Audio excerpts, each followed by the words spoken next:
Bonjour et bienvenue sur la chaîne Puissance Math Jihad Saab. Aujourd'hui, je continue avec les exercices sur la fonction logarithmique, la fonction ln. Et aujourd'hui, je vais donner des applications sur l'étude des variations d'une fonction en ln. Je donne cet exercice, je me mets un peu à côté. Donc, soit f une fonction définie sur 0 plus infini,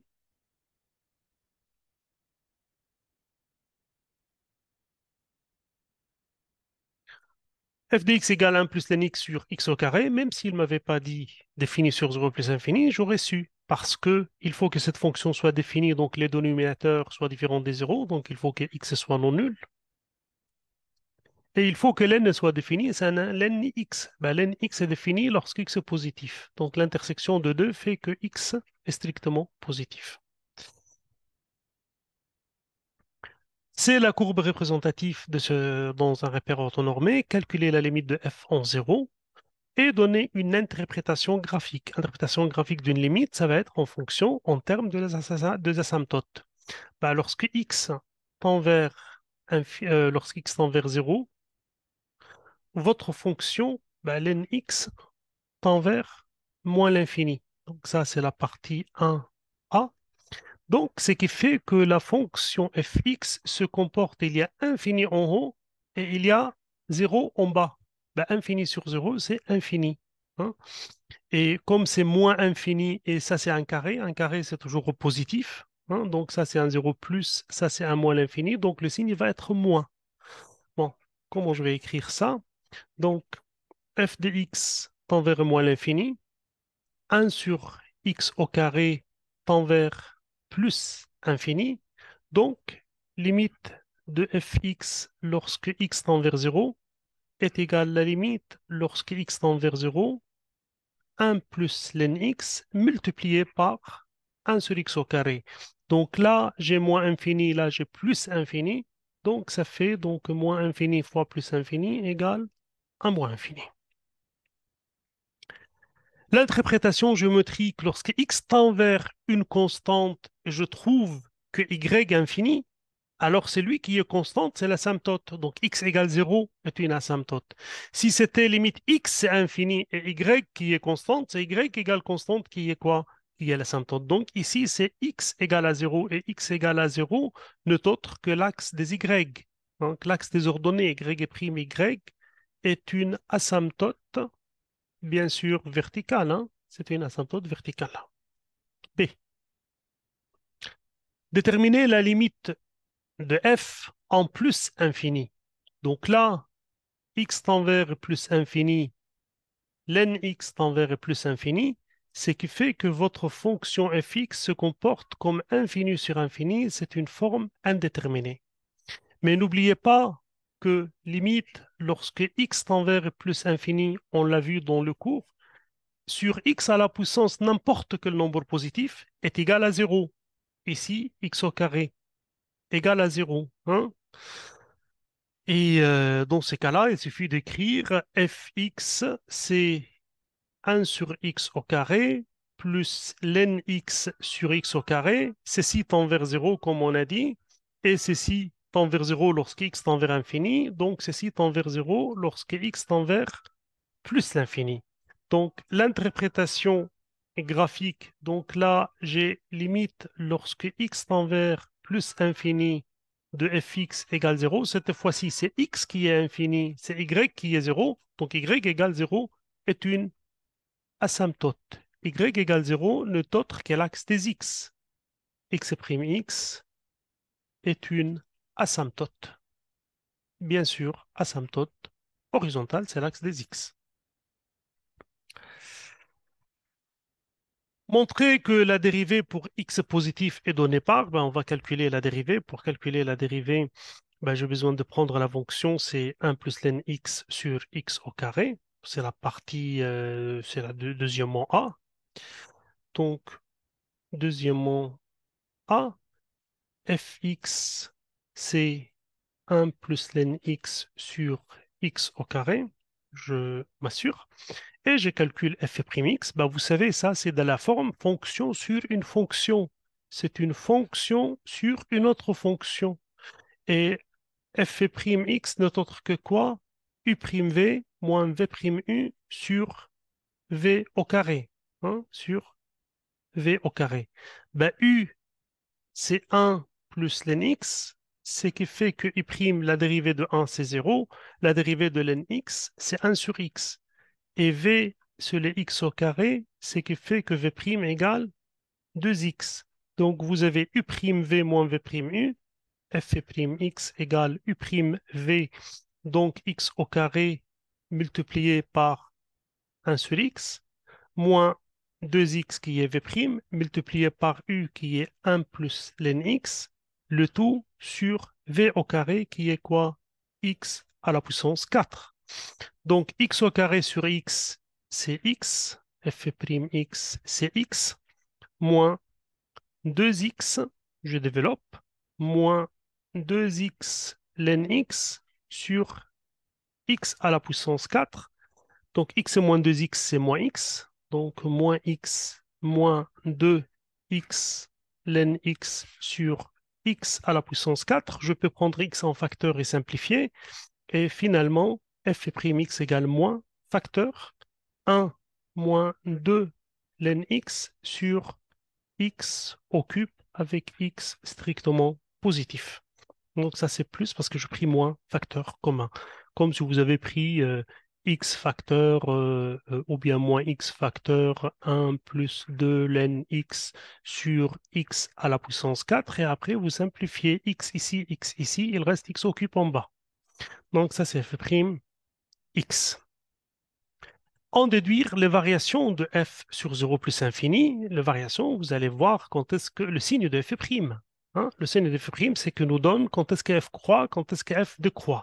Ben, je sais que les dénominateurs sont toujours positifs, parce que x est positif, donc les signes dépendent du signe du numérateur.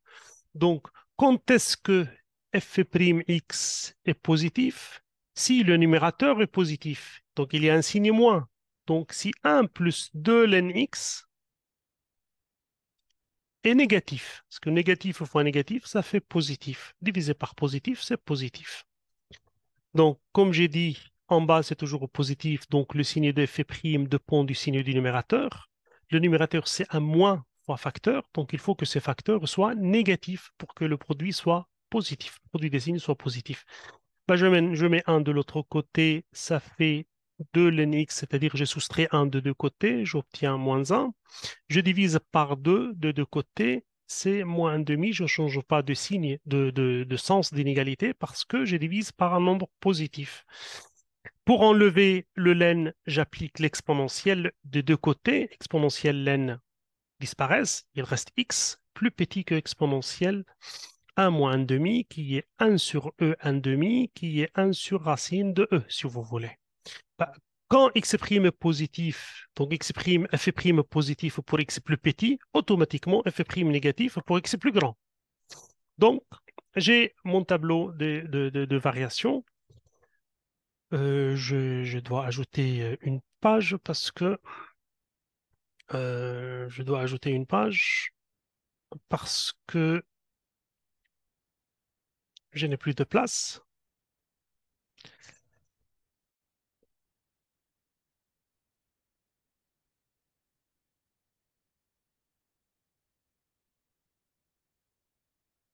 Donc, le tableau de variation,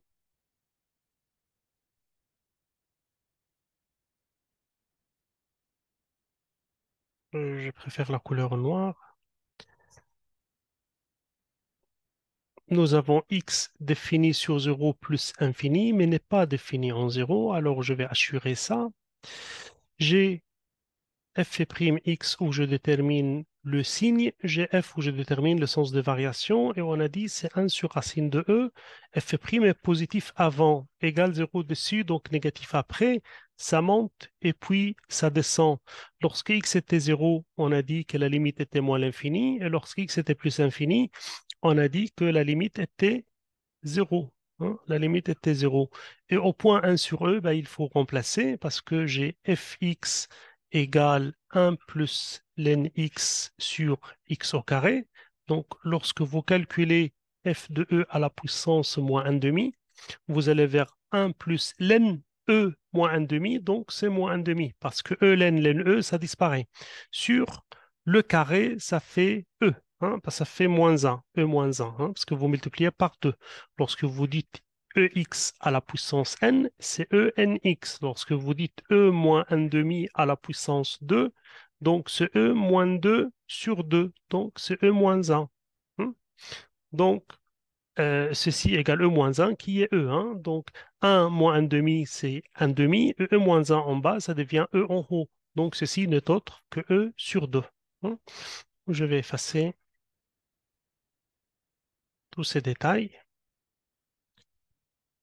pour avoir un peu de place.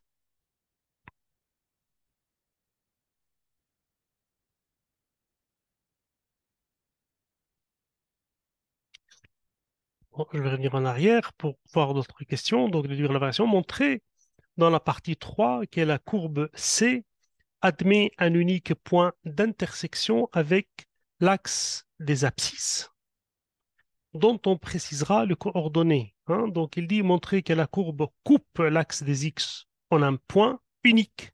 Hein. Bon, en un point unique.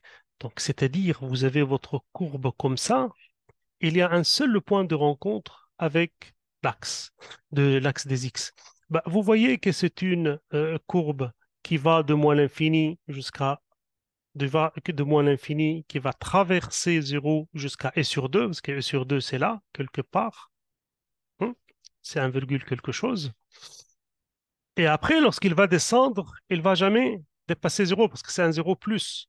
Donc, donc l'axe des x coupe la courbe uniquement, hein, entre x égale 0 et x égale 1 sur racine de e. Hein. Entre x égale 0, je suis en train de mal faire. Donc entre x égale à 0 et x égale 1 sur e. La courbe va. Donc ça c'est 1 sur racine de e. Donc on va arriver au maximum comme ça, hein, ça va monter jusqu'à là, mais après, il ne dépasse pas l'axe des x, c'est un 0 plus après 1 sur racine de e. Donc, comme j'ai dit, 0 compris entre moins l'infini et e sur 2, donc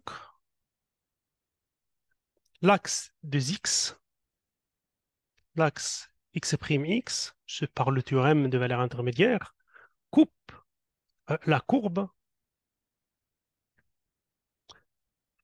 Et la courbe est croissante, hein, f croissante coupe la courbe de f en un seul point.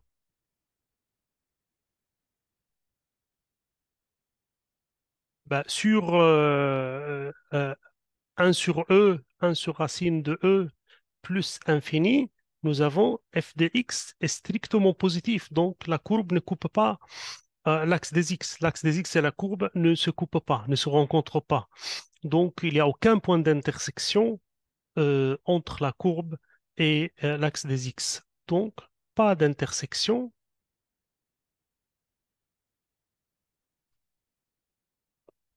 entre la courbe de f et l'axe des x. Je reviens en arrière pour voir la question. Ben, et après, il demande de déterminer précisément le coordonnées. L'abscisse, c'est l'ordonnée. Ben, l'ordonnée va être 0, mais l'abscisse, ben, il faut calculer f'x égale à 0.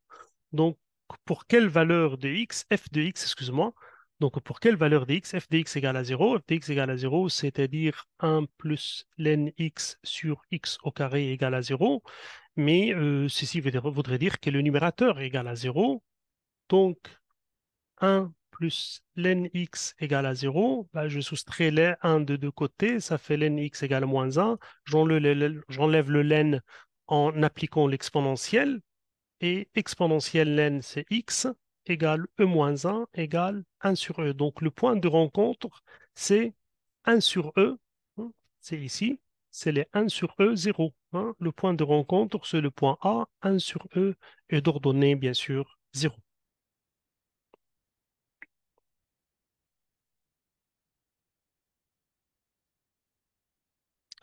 On déduire le signe de f sur 0 plus infini. Sur 0, on déduire le signe de f sur 0 plus infini. Le signe de f sur 0 plus infini, c'est clair, parce que sur 0 plus infini, avant 1 sur e, là, on est au-dessous de la courbe, donc la fonction est négative. Après 1 sur e, on est au-dessus. Avant 1 sur e, on est au-dessous de l'axe des x, donc la fonction est négative. Après 1 sur e, on est au-dessus de l'axe des x et la fonction est positive. Donc, x plus petit 1 sur e implique fx négatif. X plus grand 1 sur e implique fx strictement positif. Et bien sûr, au point 1 sur e, on a dit que f égale à 0. Donc ça, c'est le premier exercice.